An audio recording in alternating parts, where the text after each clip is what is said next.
Oke, Assalamualaikum warahmatullahi wabarakatuh, pemirsa. Kembali lagi bersama Waalaikumsalam saya, Bung warahmatullahi Salul, di wabarakatuh. acara News TV Online. Dan seperti biasa, ada dua isu politik yang hari ini saya coba untuk membuka diskusi dengan dua orang narasumber yang luar biasa. Salah satunya yaitu dari Pak Haji Buhari Mahmud, mewakili KPUD Provinsi Maluku Utara, dan di ujung telepon kami telah terhubung juga Bapak Dr. Syahril Ibnu selaku dosen sosiolog Universitas Hairun Ternate. Ada dua tema yang akan dibahas, yaitu sejauh mana tentang kesiapan KPUD Maluku Utara melaksanakan tahapan dan jadwal penyelenggaraan pemilihan umum 2024, dan kedua yaitu tentang isu yang santer berkembang saat ini tentang pengurangan dan pemindahan kursi DPRD Provinsi Maluku Utara yang dari Dapil 1 dan Dapil 5 berkurang, dan menurut informasi yang beredar akan ditambah di Dapil 3. Nah, baik pemirsa, untuk lebih jelasnya wacana ini atau isu politik ini, kami tanya langsung kepada anggota KPUD Provinsi Maluku Utara, Bapak Buhari Mahmud. Pak Buhari, Assalamualaikum warahmatullahi wabarakatuh.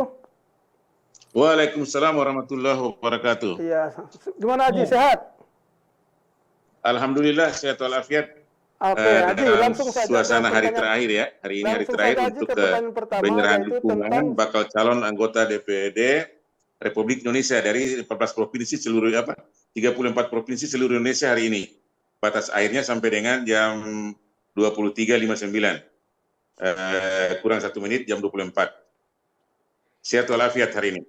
Oke, alhamdulillah. Jadi, kita langsung saja ke tema pertama, yaitu sejauh mana kesiapan KPUD Provinsi Maluku Utara melaksanakan tahapan dan jadwal penyelenggaraan pemilihan umum 2024 yang saat ini setahu saya sedang dilaksanakan oleh KPUD Provinsi Maluku Utara. Apakah sejauh ini ada kendala atau berjalan lancar?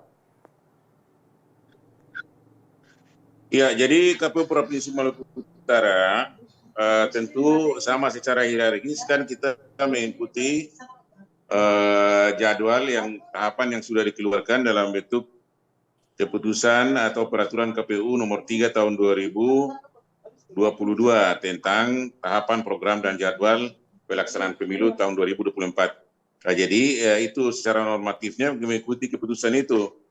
Dan KPU secara kelembagaan tentu karena tugas dan kewenangan itu melaksanakan tugas-tugas kepemiluan, maka suka dengan tidak suka itu kita sangat siap untuk melaksanakan menyambut progres atau program-program yang sudah dituangkan dalam peraturan KPU. Nah, sejauh ini secara teknis itu sudah khusus untuk pendaftaran, verifikasi dan penetapan partai politik sebagai peserta pemilu tentu sudah dilaksanakan dari sejak 1 Agustus sampai dengan tanggal 14 Agustus kemarin, dan sudah ditetapkan partai politik secara nasional. Itu ada 17 partai politik yang akan partisipasi dalam pemilihan umum tahun 2024. Sementara itu ada satu partai politik yaitu Partai Umat yang oleh Bawaslu ada gugatan atau sengketa ke Bawaslu, dan akhirnya saat ini itu lagi melakukan verifikasi terhadap Partai Umat di 10 kabupaten kota di 6 kabupaten kota di Nusa Tenggara Timur yang untuk menyelesaikan verifikasi administrasi, dan kemudian ada 11 kabupaten kota di Provinsi Sulawesi Utara. Sementara yang provinsi yang lainnya di 32 provinsi yang lainnya itu sudah memenuhi syarat. Termasuk Maluku Utara. Itu untuk tahapan partai politik. Kemudian yang kedua itu tahapan kepesertaan, namanya peserta perseorangan ya, yaitu DPD Republik Indonesia. Itu tahapannya sudah berlangsung, penyerahan dukungan. Jadi pendaftarannya belum, tetapi saat ini itu adalah KPU provinsi menerima penyerahan dukungan dalam rangka untuk memenuhi syarat sebagaimana diatur dalam Undang-Undang 7 bahwa bakal calon anggota DPD itu harus mendapatkan sejumlah dukungan berdasarkan jumlah penduduk di provinsi masing-masing. Karena Maluku Utara itu jumlah pemilih kita itu di bawah 1 juta, maka jumlah dukungan itu minimal di batas dukungan itu adalah 1.000 orang, 1.000 pemilih. Jadi Itu yang penyerahannya sejak tanggal 16 Desember sampai dengan tanggal hari ini tanggal 29 Desember. ya, Dan alhamdulillah sampai dengan jam 13.00 tadi itu sudah ada 15 bakal calon yang menyerahkan daftar dukungan dan dinyatakan diterima untuk dilanjutkan verifikasi administrasi dan faktual. baik Pak Buhari. Itu, Halo Pak Buhari. ya, Dari sejauh ini kan tadi bakal calon ya. Apakah sudah layak disebut betul. bakal calon atau belum? Belum, itu masih bakal calon ya, bakal calon Jadi ya. sejauh ini kan Kalau partai politik kan sudah sejauh ini nyatakan sebagai peserta pemilu. menyerahkan dukungan kan 15 orang tuh. Itu dari berapa orang yang mendaftarkan diri dari aplikasi yang sudah dipersiapkan oleh KPUD? Iya. Jadi itu dari yang mengajukan permohonan untuk mendapatkan aplikasi Silon itu kan jumlahnya 18 orang. Iya, 18. Jadi kita masih ada tersisa lagi 3 orang sampai dengan saat ini itu belum menyampaikan dokumen penyerahan dukungannya. Jadi kita masih tetap menunggu sampai dengan jam 23 ya, 23.59 sebentar malam. Pak Buhari, kalau menurut Untuk 3 orang ini. Pak Buhari, kalau menurut penilaian Anda dibandingkan dengan minat bakal calon DPD RI atau perorangan ini dibandingkan dengan tahun ini, itu minatnya apa naik atau dia menurun? Kalau dari segi kuantitasnya, dari segi jumlah itu menurun ya. Kalau 2019 itu jumlahnya yang ditetapkan sebagai calon ya termuat dalam DCT itu jumlahnya 24 orang, 24 calon yang termuat dalam DCT. Kemudian pada saat itu, pada 2019 itu jumlah seluruhnya yang mendaftar itu ada kurang lebih 32 orang, 32 bakal calon dan ditetapkan yang memenuhi syarat itu 24 bakal calon. Sehingga di tahun ini, tahun 2024 ini, untuk yang akan berkonsultasi di 2024 itu berkurang jauh. Jadi 18 bakal calon yang mengajukan akun untuk mendapatkan akses Silon itu hanya 18. Dan memang tidak ada lagi sampai saat ini tuh kalau beda dengan 2019 ya. Kalau sekarang mau menjadi peserta dia harus mengajukan syarat dalam PKPU 10 itu dia harus mengajukan untuk mendapatkan akses Silon itu. Jadi berbeda dan sampai dengan tanggal 16 itu hanya ada 18 bakal calon yang mengajukan untuk mendapatkan akses Silon dan sampai dengan tanggal 29 hari ini itu sudah 15 bakal calon yang menyerahkan dari 18.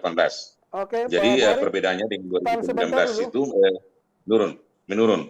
Oke, Pak Buhari, bisa tahan sebentar. Saya coba untuk menghubungi Pak Dr. Syahrir Ibnu. Pak Dokter, suara dengar? Ya. Oke, Pak Dokter menyimak tentang penjelasan dari Pak Buhari tentang minat dari perorangan untuk menuju kursi Senayan itu agak berkurang kali ini. Ada fenomena apa yang Pak Dokter melihat ini sampai berkurangnya minat bakal calon DPD RI? Ya, saya kira yang baik, terima kasih. Saya kira yang diulas oleh Pak Haji Buhari tadi itu tentang kuantitas jumlah ya. Jumlah perbandingan pemilu kemarin yang 34 mendaftar dan yang sah itu calon menjadi 24. Saya lihat ada dua aspek yang mendasar. Pertama, memang peran fungsi DPD yang cenderung kalau dipahami itu ada tumpang tindih peran fungsi dan kewenangan yang belum tuntas sehingga peran-peran DPD itu cenderung posisinya sebagai bayang-bayang, sebagai sebuah piala trofi aja. Ketika peran fungsinya kalau dipahami dari segi kelembagaan. Kan DPD ini kan sangat baru dari hasil amandemen undang-undang, sangat baru 2001 kalau tidak salah. Kemudian peran-peran kekuatan yang dimiliki DPD dan peran fungsinya hampir tidak bisa mengeksekusi. Jadi beban dalam masalah sendiri secara peran orang. Boleh jadi itu menjadi indikasi bahwa orang duduk di DPD itu tidak bisa menyelesaikan, bahkan menjadi masalah momok baru, bahkan lembaga itu cenderung menjadi masalah, bukan memberi sebuah menyelesaikan problem masalah masyarakat yang ada di dapilnya, hanya penghargaan negara. Itu satu. Saya lihat dari aspek itu. Kemudian kedua, saya juga melihat bahwa mungkin euforia orang terkait peran DPD, peran lembaga legislatif ini sudah tertantang bagus tentang eksistensi. Bahwa eksistensi kualitas calon juga itu harus mumpuni, punya kualitas, punya kapabilitas, sehingga orang berhitung-hitung untuk maju. Tidak sekedar punya basis, tapi juga berhitung tentang kualitas dengan potensi-potensi yang ada, dengan melihat peran pertarungan dengan lembaga lembaga KPU penyelenggara, itu justru kalau kita ikuti perkembangan terakhir dari pemilu ke pemilu, justru indikasinya juga tidak mampu menarik rekor kualitas calon, sehingga kompromi justru integritas kualitas penyelenggara KPU itu dipertaruhkan. Berarti Kemudian Pak Dokter melihat bahwa ini juga ada peran serta atau ada kelemahan-kelemahan dari pihak penyelenggara dalam hal ini KPU, sehingga minat daripada bakal calon perorangan ini berkurang, begitu ya? Ya, ada tiga, satu lagi, satu saya tuntaskan. Satu, kemudian ada hal pola baru terkait bakal calon ini. Kalau dulu hanya KTP, kalau saya baca ikuti KTP hanya mudah begitu kita kumpulkan, tapi sekarang kan tidak. KTP ini harus ada yang melegitimasi, mempertanggungjawabkan, sehingga dukungan itu tidak tumpang tindih verifikasi itu. Sehingga begitu banyaknya KTP yang ada tapi tidak terpakai, tidak bisa digunakan. Karena tidak ada legitimasi yang mempertanggungjawabkan dukungan itu. Itu yang berbeda saya kira, dan itu bagus sebetulnya, sehingga dukungan itu betul-betul real di lapangan. Saya kira itu yang menjadi hal. Nah, tapi hal yang kita lihat juga dari 18 calon yang mendaftar itu, kemudian 15, yang terupgrade 15 orang, ada beberapa orang baru, itu menjadi menarik warna saya kira. Kemudian kita melihat lagi ada wajah-wajah lama juga telah lebih diwarnai oleh wajah-wajah lama seperti itu. Oke, Pak Dokter, itu proses DPD itu ada bahwa eksistensi DPD itu saya melihatnya secara kelembagaan belum bergeser peran hanya sebagai bentuk penghargaan negara kepada tokoh-tokoh yang ada daerah. Oke, Pak Dokter, bisa tahan sampai situ, nanti ada sesi berikut. Saya mau konfrontasi dengan pernyataan dari Pak Dokter tadi kepada pihak penyelenggara. Ya. Seperti yang Pak Dokter bilang tadi, Pak Bohari, bahwa minat berkurang dari bakal calon perorangan ini ada juga tidak lepas dari minimnya peran dari pihak penyelenggara, mungkin dalam hal ini sosialisasi atau bagaimana? Tanggapan Anda seperti apa? Iya, yang pertama saya juga sedikit tanggapi dari pernyataan Pak Dokter tadi, memang betul ya. Jadi kecenderungan ya, katakan kecenderungan, khususnya politisi kita, kemudian katakanlah yang dari persorangan ini, khusus DPD ini juga kan melihat bahwa memang dari penyelenggaraan pemilu sejak tahun 2004 sampai dengan yang mau masuk yang kelima sekarang ini, itu kan memang peran daripada DPD ini sampai dengan ada untuk perubahan konstitusi itu sampai sekarang untuk menguatkan kelembagaan DPD itu kan sampai sekarang belum terwujud ya. Sehingga itu memang seperti yang disampaikan Pak Dokter tadi itu. Jadi memang katakanlah untuk pemberdayaan ya, khususnya untuk eksekusi sesuatu itu kan sangat tergantung di DPR RI. Dan untuk DPD ini ya seperti disampaikan tadi hanya sebagai pelengkap saja begitu ya, penghargaan negara kepada mereka yang hadir sebagai lembaga yang memiliki 2 kamar yang ada saat ini itu, Dua kamar. lembaga negara seperti Iya, itu iya, ya. iya. Nah, kemudian yang kedua mungkin begini, bukan karena faktor sosialisasi ya. Sosialisasi ini KPU kan, apalagi tahapan ini kan sosialisasinya sejak bulan Juni, tanggal Iya, iya. 14 Juni tahun 2024 itu sudah dimulai.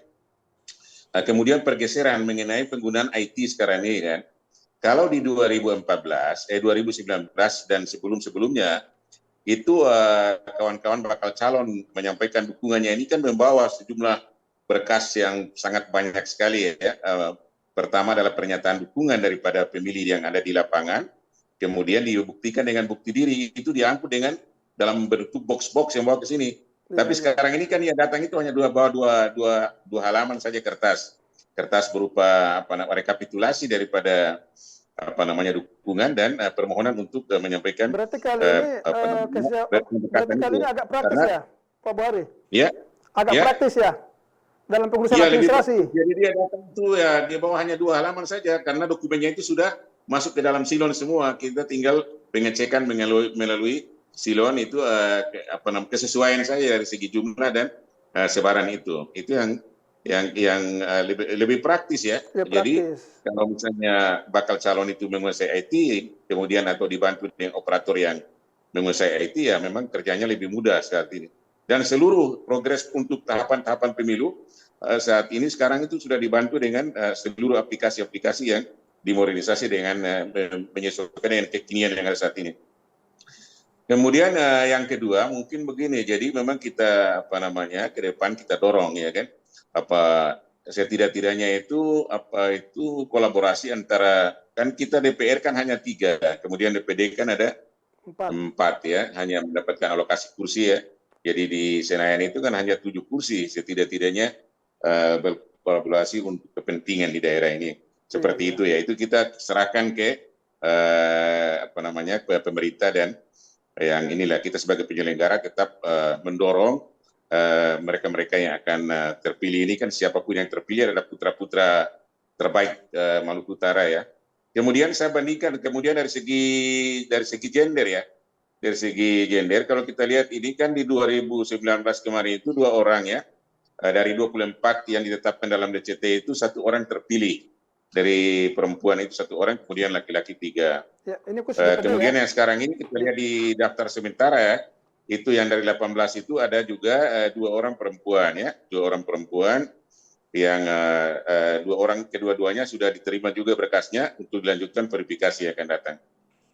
Nah, jadi mudah-mudahan tokoh perempuan di Maluku Utara ini dari 2 dari yang akan mendaftar ini, 2 dari 15 saat ini ya, 2 dari 15 ini, ya.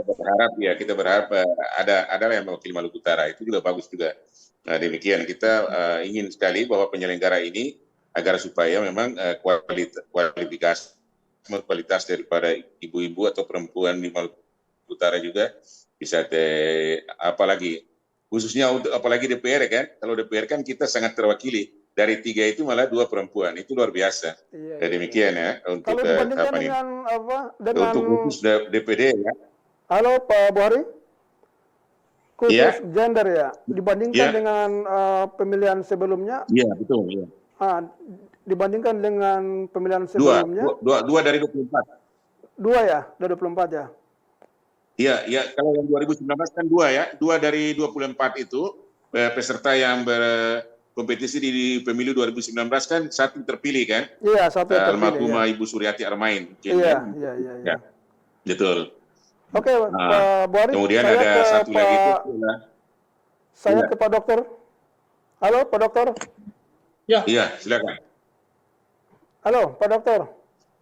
Baik. Saya menarik dengan pernyataan Pak Dokter tadi tentang musim ini kalau perlu ada energi baru khusus dalam kursi DPD RI ini nih. Itu mengapa pernyataan itu keluar di mulut Pak Dokter? Apakah yang lama itu kurang produktif atau bagaimana menurut Pak Dokter? Ya, baik.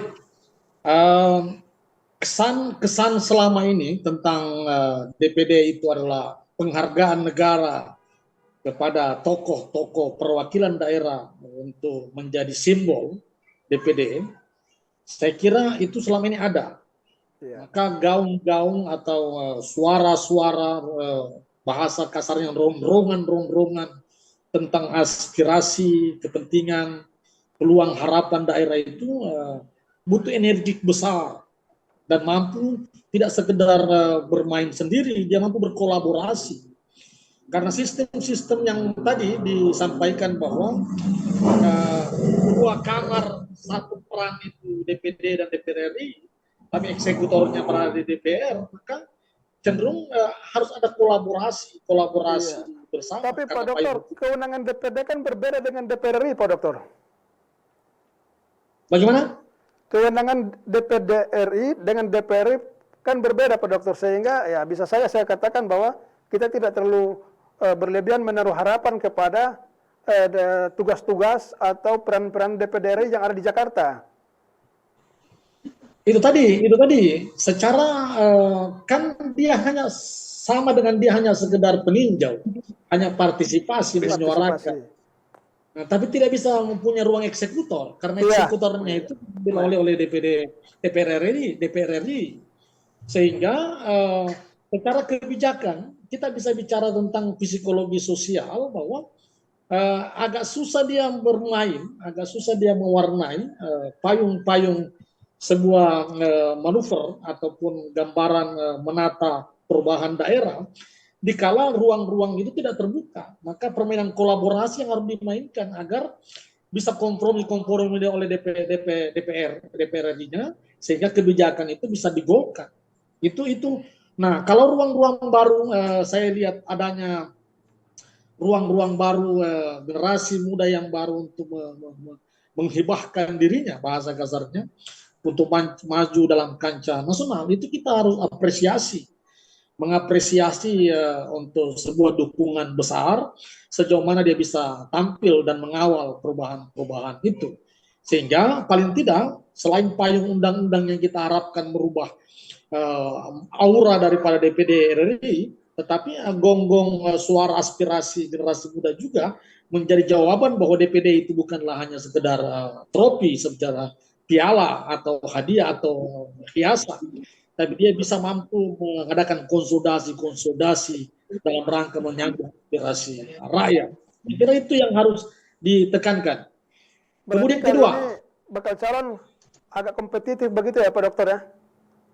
Ya, harus ada ruang kompetitif. Nah, yang menjadi persoalan saya kira ini yang Pak Haji Buhari harus jawab, dan itu berat untuk menjawabnya karena selintiran opini kan berjalan terus. Iya. Tentang kualitas. KPU ini kan tidak ad hoc, tidak mandiri. Dia tetap di bawah angin anggaran dan kebijakan negara. Meskipun dikatakan mandiri, tapi nyatanya kan bisa mempengaruhi kebijakan independensi KPU, gitu, penyelenggara. Dari pusat sampai daerah. Tentang isu bagaimana pusat kemudian mengintervensi daerah itu juga menjadi catatan bahwa bagaimana independensi itu bisa berjalan efektif. Oke, Pak Dokter, saya bisa tangkap pernyataan Pak Dokter. Makanya saya coba untuk minta penegasan dari Pak Dokter. Penegasan dalam hal bagaimana peranan penyelenggara dalam hal KPUD Provinsi Maluku Utara di KPU saat ini dan dibandingkan KPU yang sebelumnya. Apakah ada kemajuan atau menurut Pak Dokter bagaimana? Saya kira ini hanya saran. Saya kira banyak orang berkata, apakah apakah Maluku Utara sudah melahirkan proses pemilu yang demokrasi, yang seyogyanya semua lahir dari sengketa, berujung pada Mahkamah Agung dan dibijaki dengan pleno. Itu kan sebetulnya kita harus introspeksi diri bahwa demokrasi sebetulnya adalah pelibatan rakyat untuk betul-betul menyalurkan aspirasinya. Negara penyelenggara mengamankan suara itu, aspirasi itu, kemudian bisa melahirkan sebuah integritas bahwa suara itu betul-betul murni, terjamin, tidak lari dan tidak tercederai. Itu yang harus dijaga untuk pemilu kali ini, saya kira. Luar biasa. Kita ke Pak Buhari. Bagaimana, halo Pak Buhari? Iya, siap. Ini ada tantangan dari Pak Dokter ini. Bagaimana Pak Buhari dan teman-teman di KPUD menjawab tentang kerisauan dari publik ini. terutama Iya. tentang bagaimana KPU melahirkan baik DPR RI maupun DPD RI tentang kualitas dan mereka berintegritas. Iya, memang demikian ya. Jadi penyelenggara pemilu tahun 2019 dengan penyelenggara pemilu tahun 2024 ini kan berbeda ya. Kemudian berbeda segi prosedurnya ya. Iya, iya. Jadi memang kita kan sudah secara hierarki ini kita terikat satu kelembagaan namanya Komisi Pemilihan Umum, Komisi Pemilihan Provinsi dan Komisi Pemilihan Umum Kabupaten Kota. Iya, iya. Memang kalau memang ada isu-isu di luar mengenai apa namanya tahapan yang ada saat ini, saya sebagai Ketua Divisi Teknis KPU Provinsi Maluku Utara memastikan bahwa untuk di Provinsi Maluku Utara berjalan sesuai dengan tahapan-tahapan yang sudah berjalan ini sesuai dengan normatif ya, sesuai dengan Undang-Undang 7 maupun PKPU yang sudah PKPU 3, PKPU 4, PKPU 10 yang sudah dilahirkan, kita tetap mengacu pada juknis, jadi tidak terpengaruh dengan pihak manapun dalam melaksanakan tugas dan kewenangannya. Menjaga pemilu ini agar supaya hasilnya itu dapat terpercaya oleh publik, ya kan? Nah, tentu itu adalah harapan kita semua. Jadi baik penyelenggara pemilu, kemudian peserta pemilu, kemudian masyarakat, khususnya masyarakat pemilih, ya, tentu kita harus jaga ini karena supaya masing-masing pihak melaksanakan tugasnya dengan sebaik-baiknya, tidak melakukan tekanan atau intervensi terhadap pihak manapun di dalam melaksanakan tugas-tugas. Karena secara hierarki seperti contoh ya, kita penyelenggara pemilu khususnya di Provinsi Maluku Utara saja sampai dengan KPPS dengan untuk memprediksi untuk penyelenggaraan pemilu tahun 2024 itu kurang lebih 42.000 penyelenggara pemilunya. Memang memobilisasi orang sekian banyak itu dalam satu kurun waktu kan, ini kan organisasi yang paling besar ya. Jadi dalam mulai dari sekarang ini kita sudah menyiapkan perangkat ini di mulai tanggal 4 ini, tanggal 4 Januari ini kita akan melantik PPK di 118 kabupaten kecamatan seprovinsi Maluku Utara. Kemudian di tanggal 18 atau 17-18 bulan Januari juga kita akan lantik penyelenggara PPS itu di 24 Januari akan melantik PPS itu sejumlah 1.880 desa di Maluku Utara. Nah, jadi itu baru penyelenggara di tingkat kecamatan dan tingkat di tingkat desa kelurahan. Jadi sangat luar biasa jumlahnya itu. Karena di PPK itu ada 5 orang, di tingkat desa itu ada 3 orang. Nah, nanti dia mendekati ini di bulan Januari ini juga kita akan merekrut lagi namanya petugas pemutahiran data di lapangan itu. Nah, jumlahnya berdasarkan jumlah TPS. Jumlah TPS kita ini kan kurang lebih 3.999. Bayangin saja itu untuk rekrutmen untuk tenaga untuk jumlah TPS ya, Pak Buari? Ya, betul. Prediksi kita itu ada kurang lebih 3.990. Iya. Nah, belum lagi ditambah dengan nanti ada TPS-TPS khusus di lokasi-lokasi perusahaan maupun di tempat-tempat yang dikategorikan tempat khusus. Jadi sangat luar biasa untuk jumlah mobilisasi untuk tenaga penyelenggara pemilu yang di bawah koordinasi KPU. Belum lagi di bawah Bawaslu, itu jumlahnya juga cukup besar juga. Jadi memang inilah harapan kita. Makanya memang masing-masing pihak untuk menjaga marwah agar supaya pemilu ini bisa tetap berintegritas dan hasilnya tetap dipercaya oleh masyarakat.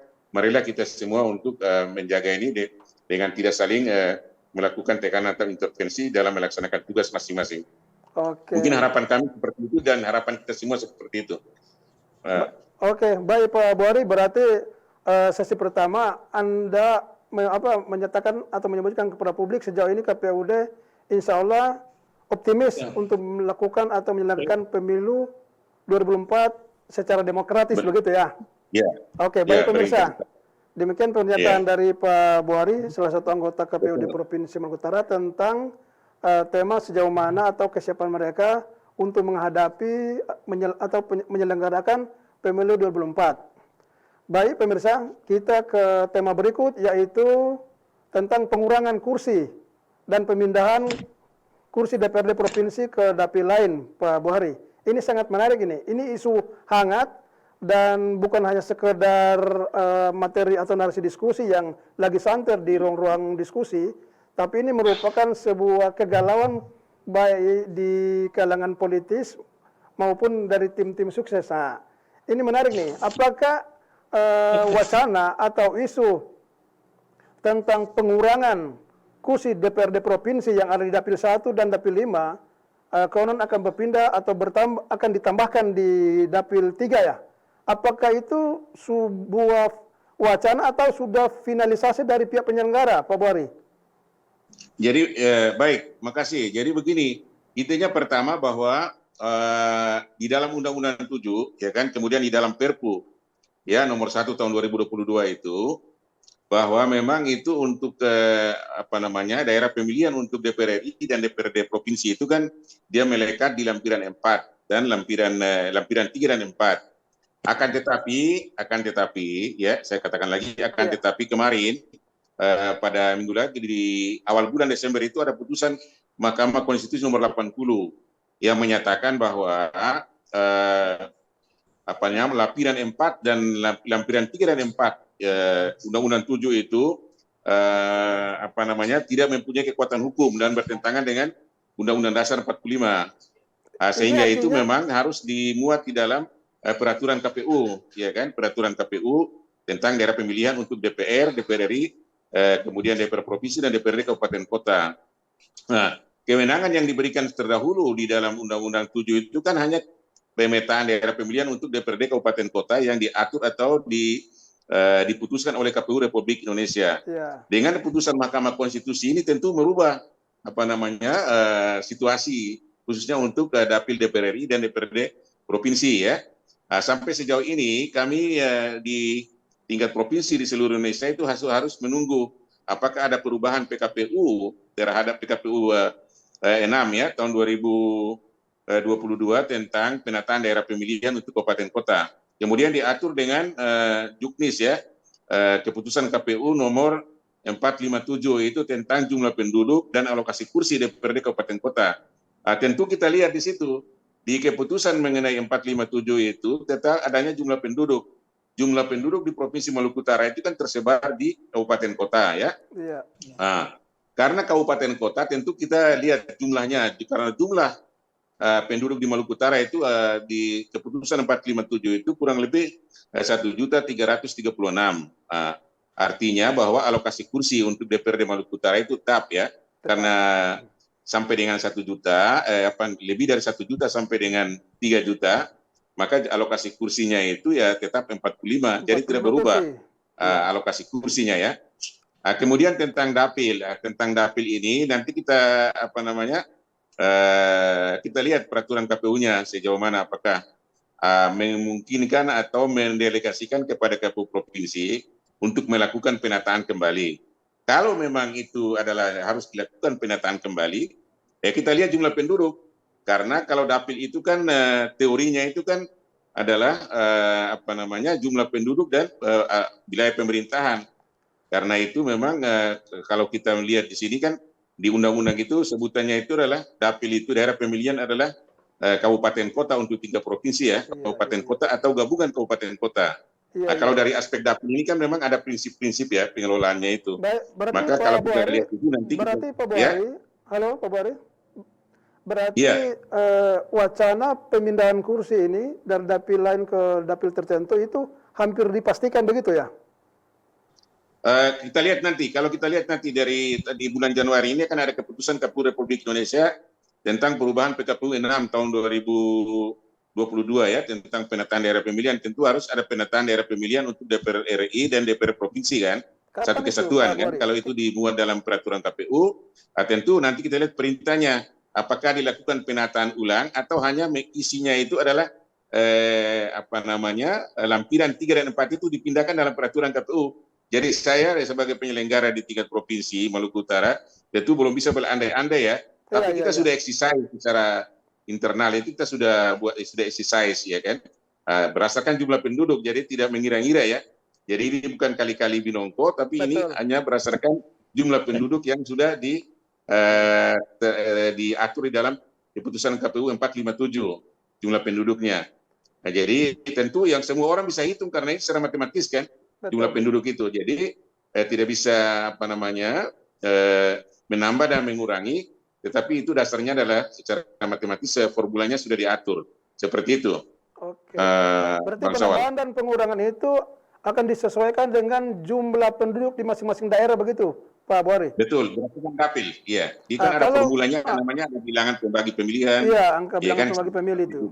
Sejauh Ya, ini kemudian hanya bilangan sebatas pembagi penduduk, maaf.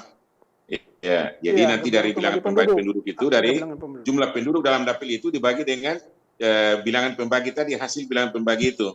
Kalau jumlah bilangan pembagi pemilihan itu adalah jumlah penduduk, ya kan, seluruh provinsi total dibagi dengan alokasi kursi. Kemudian didapat namanya bilangan pembagi penduduk itu.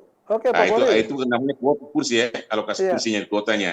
Alokasi kursi Kemudian ya. dari jumlah penduduk per dapil dibagi dengan bilangan pembagi pemilihan itu, ketemu hasilnya itu, formulanya seperti itu. Iya. Jadi bisa saja ya seperti itu, karena mereka sudah bisa menghitung sendirinya dengan melihat keputusan 457 itu, seperti itu. Kalau Pak Buhari, kalau itu fenomena itu terjadi, nanti daerah mana atau dapil mana saja yang akan kursinya akan berkurang? Yang memiliki potensi pengurangan ini, maksud saya. Saya kira nanti kita lihat jumlah penduduknya ya. Ya, kalau misalnya jumlah penduduknya dibagi per dapil itu dibagi dengan bilangan pembagi pemilihan, itulah yang akan jadi hitungan adanya namanya hitungan satu, kemudian hitungan kedua ada sisa penduduk, itulah yang nanti dia bergeser kiri atau kanan, kita lihat di situ. Jadi sejauh ini sebaiknya kita menunggu saja secara normatif sudah diatur dalam peraturan KPU atau belum. Sampai saat ini kan belum kan, peraturan KPU nomor 6 mengenai penataan daerah pemilihan itu belum ada perubahan. Jadi kita menunggu saya Januari itu, ketika sudah ada peraturan KPU, KPU akan mengekspos dan ada agenda yang namanya uji publik seperti itu. Akan kita undang seluruh stakeholder, tokoh-tokoh masyarakat, kemudian karangan kampus, semuanya kita akan undang. Kemudian kita menyampaikan ini loh perubahan berdasarkan jumlah penduduk seperti ini. Iya. Jadi lebih transparan seperti itu. Betul. Baik, Pak Buhari. Berarti jika hal itu terjadi, KPUD Provinsi Maluku Utara tinggal menyesuaikan dengan apa yang menjadi sebuah keputusan dari Mahkamah Konstitusi, begitu? Iya, peraturan KPU tentu harus diturunkan dalam peraturan KPU ya. Iya, betul ya. Gitu. Karena itu kan dia berlaku sejak dibacakan kan putusan itu. Iya, betul. Iya, betul. Karena isu ini harus dijawab juga oleh KPUD karena wacana ini kan sudah santer beredar ini. Makanya dalam kesempatan ini saya mencoba untuk menanyakan hal ini kepada KPUD Provinsi Maluku Utara. Tetapi memang dalam potensi pengurangan dan penambahan ini akan terjadi, tetapi akan dilihat dengan jumlah penduduk di suatu daerah. Iya, berdapil ya. Oke, kita ke Pak Dokter. Ya. Oke, Pak Dokter. Siap. Iya, ini adalah sebuah fenomena baru ini nih. Jadi otomatis secara psikologis, terutama bagi yang berkepentingan, dalam hal ini para politisi ini, pasti mereka galau ini, Pak Dokter. Ya, makanya saya coba untuk mempertanyakan isu ini, apa benar atau tidak ini. Nah, tetapi meski demikian, Pak Dokter melihat bahwa ini fenomena apa yang terjadi di Maluku Utara sehingga ada sebuah wacana akan terjadi pergeseran jumlah kursi dari daerah tertentu ke daerah tertentu begitu. Ya, yang bisa lebih memahami saya kira KPU karena di situ kan ada diktumnya untuk melakukan pembagian tadi. Tetapi secara kajian sosial itu pasti terjadi gesekan, terjadi dampak ya. Sejauh mana itu dikelola, tadi ada uji publik dan ada sosialisasi itu harus tetap dilakukan karena gesekan itu pasti berdampak keras dan kepada orang-orang atau kelompok-kelompok yang punya kepentingan, apalagi konstituen yang sudah ditata, dirawat sedemikian rupa dan lama, baik secara pribadi maupun partai. Kemudian tiba-tiba terjadi pergeseran itu menjadi hal yang harus diantisipasi oleh KPU, saya kira. Memang tidak bisa dipungkiri sebagai catatan bahwa peran tanggung jawab fungsi KPU hari ini tidak sekedar melaksanakan pemilu, tapi menguji elektabilitas, profesionalisme itu menjadi taruhan. Kenapa saya katakan taruhan dari pemilu ke pemilu? Kan hampir kacamata kita menganggap membaca bahwa pemilu itu tidak memberi solusi. Pemilu itu tidak melahirkan solusi. Kalau misalnya substansi pemilu adalah satu sarana demokrasi untuk menjawab tantangan kebutuhan rakyat untuk satu kata sejahtera. Iya, Tapi kan lewat pemilu itu hanya sebatas terkesan hanya sebagai batas legitimasi yang diperulangkan setiap 5 tahun.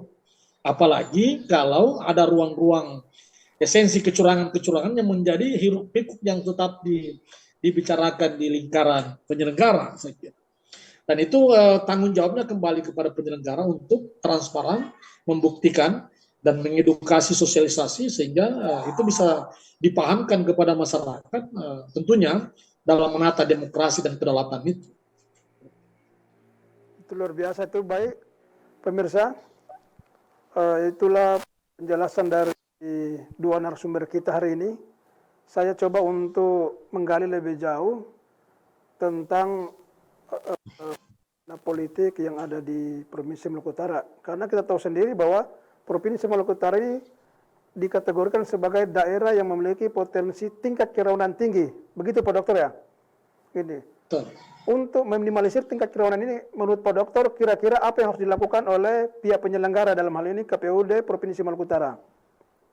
Ya, nah ini lagi-lagi ini bukan person ya, bukan person. 2007 pertama pemilu langsung dilaksanakan di Maluku Utara dengan mengawal konflik benturan antara MA dengan Mahkamah MA dengan KPU itu menjadi menarik dengan rentetan-rentetan terakhir selanjutnya. Nah, saya kira integritas dan ruang potensi profesionalisme KPU itu dipertaruhkan.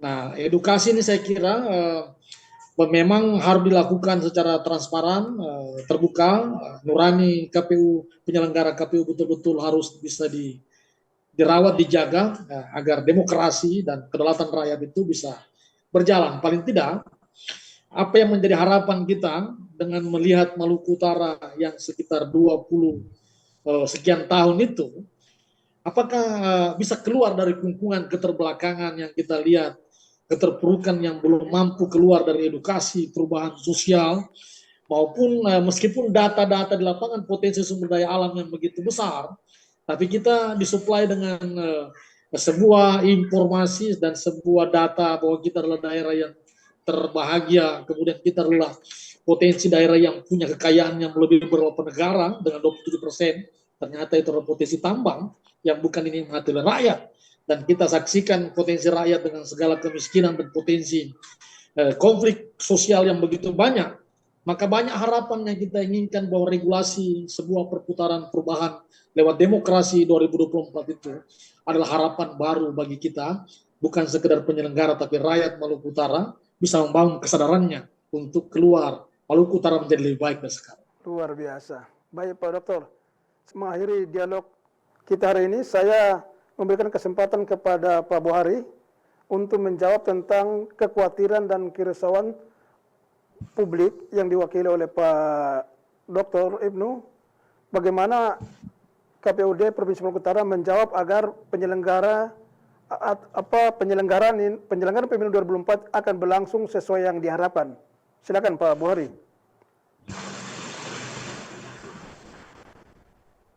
Sorry. Ya. Jadi saya ulangi lagi. Lanjut. Memang kita lihat ada yang dirilis oleh Bawaslu Republik Indonesia, tentu itu adalah ada potensi-potensi kerawanan ya dalam pemilu tahun 2024. Nah, memang itu kan berdasarkan data-data yang diolah atau dianalisa berdasarkan berdasarkan di sebelumnya. Nah, jadi intinya bahwa itu adalah untuk dalam rangka kita melakukan kewaspadaan ya. Kemudian begini, jadi memang KPU secara kelembagaan tentu kita menginginkan bahwa proses peralihan proses demokratisasi khususnya untuk konsolidasi demokrasi di Maluku Utara ini kan semakin hari ya, semakin dari step by step dari pemilu ke pemilu itu kan sudah mulai menunjukkan apa namanya kebaikan-kebaikan ya, perbaikan-perbaikan yang cukup signifikan. Apalagi ini kan kita menghadapi di 2024 ini ada pemilu secara nasional, kemudian ada pemilu yang kategorinya pilkada ya, pemilu daerah yang dilaksanakan juga di akhir tahun 2024. Sehingga itu memang kita harus menyiapkan ya kan, khususnya untuk ini KPU sendiri itu tentulah ada pepatah mengatakan jangan sampai kita ada kehilangan tongkat yang kedua kali kan. Nah, seperti itu. Jadi kita ingin perbaikan bahwa kualitas demokrasi ini kan harus lebih baik daripada pemilu sebelumnya. Contoh yang real ya, di tahun 2019 karena dengan pemilu keserentakan dengan menggunakan 5 jenis surat suara, itu kan terdapat banyak korban mulai dari yang sakit, kemudian meninggal, ada yang dirawat, itu kan jumlahnya secara nasional kan cukup besar. Nah, itu kan harus oleh KPU itu harus ada terobosan yang untuk mengukur agar supaya tidak terjadi seperti itu, ya kan? Maka KPU harus menciptakan jenis-jenis atau format yang dilakukan dikerjakan di TPS itu jangan terlalu banyak memakan waktu, ya kan? Penyederhanaan formulir, ya kan? Kemudian harus menggunakan misalnya digitalisasi, menggunakan teknologi sebagai alat bantu pada saat melaksanakan penghitungan suara. Yang jadi soal itu kan penghitungan suara. Kalau penghitungan suara itu kan tidak memakan waktu yang cukup panjang, tapi penghitungan suara, ya kan, kemudian memindahkan hasil suara itu ke dalam bentuk formulir-formulir yang harus dibagi kepada setiap saksi yang ada di TPS itu kan makan waktu yang luar biasa ya, kejadian di 2019 itu. Itulah yang dimodernisasi oleh KPU Republik Indonesia saat ini agar supaya hal itu bisa dieliminir, kemudian tingkat hasilnya itu juga tetap akurasi, tetap terjaga. Itu yang harus kita jaga kan. Jadi jangan sampai karena kelelahan kemudian hasilnya itu terabaikan ya kan. Jadi ada yang tidak akurat begitu kan. Nah, itu yang kita harapkan, perubahan-perubahan itulah yang akan kita lakukan, dan kita memang saat ini tuh KPU Republik Indonesia tetap melakukan simulasi agar supaya saatnya nanti kita tetap melakukan penguatan di tingkat di PPK, PPS, KPPS agar bisa melaksanakan dengan sebaik-baiknya. Saya kira harapan itu yang menjadi harapan kita semua, dan hal-hal yang memang yang mungkin yang pengalaman yang lalu kita akan kesadaran masyarakat sudah semakin tinggi lah. Baik. Kita tetap optimis ke depan Pak Doktor dan seluruh masyarakat. Iya, baik. Baik, demikian Pak Abang Sawal. Siap, Pak Bori. Biasanya ketika kita sedang diperhadapkan oleh sebuah dinamika politik, apalagi dengan dinamika politik Maluku Utara ini yang terkesan agak keras dalam tanda kutip, ini bagaimana Anda sebagai penyelenggara bisa menjawab apakah ada kiat-kiat tertentu atau narasi-narasi yang lain yang bisa menciptakan iklim demokrasi Maluku Utara ini berjalan secara demokratis sesuai yang diharapkan oleh masyarakat dan penyelenggara pada khususnya. Iya, tentu kiatnya begini, karena KPU ini kan tugasnya hanya dua ya, tugas besar ya. Jadi core bisnisnya KPU itu dua. Yang pertama harus melayani melayani peserta pemilu dengan sebaik-baiknya, secara adil dan setara, ya kan. Kemudian yang kedua melayani pemilih untuk melaksanakan hak pilihnya dengan sebaik-baiknya. Jadi itu core-nya pemilu itu dua hal itu. Jadi karena tugas-tugas yang lainnya kan sebagai dukungannya saja. Tapi ya kalau dua hal ini kalau kita masing-masing penyelenggara pemilu, mulai dari KPU provinsi, KPU kabupaten kota, PPK, PPS dan KPPS itu bisa menjamin ya melaksanakan tugas ini dengan sebaik-baiknya, tentulah ya peserta pemilu itu akan mengikuti ya. Kemudian yang kedua tentu pendekatan secara sosiologis ya. Peserta pemilu itu kan sudah ditetapkan 17 partai politik yang ada saat ini, tentu kita harus galang mereka. Mereka harus melaksanakan membantu KPU dalam konteks ya berkonsentrasi itu ya secara personal itu harus ini, tapi dia harus lebih melihat kepentingan secara umum. Jangan sampai pada saat kampanye dan seterusnya sampai pemungutan suara itu ada gesekan-gesekan di antara peserta pemilu, itu mengakibatkan terjadinya hal-hal yang kita tidak inginkan. Saya kira ini kan deteksi ini akan dilakukan oleh Polda Maluku Utara kemudian ke depannya dia akan bertindak. Saya. Mudah-mudahan bisa Insya terselamatkan atau kita sukses sampai dengan selesai di Amin. tahun akhir 2024. Baik Pak Buhari, terima kasih penjelasan yang begitu gamblang, begitu melebar dan sangat jelas. Sayang sekali, saya coba untuk menambah durasi, tapi waktulah yang bisa membatasi diskusi kita hari ini. Pak Dokter, terima kasih atas kesediaan waktu. Pak Buhari, terima kasih. Kalau soal yang tadi tuh, tahap kedua tadi itu, kalau perlu ini ada ahli sosiolog, saya pikir tidak ada ruginya kalau KPUD sering-sering mendiskusikan hal ini kepada Pak Sahrul Ibnu sebagai dosen sosiolog Universitas Hairun Ternate. Terima kasih Pak Dokter atas kesiapannya Pak Dokter. Pak Buhari, anggota KPU Provinsi Maluku Utara, terima kasih. Baik, pemirsa, demikianlah diskusi singkat hari ini.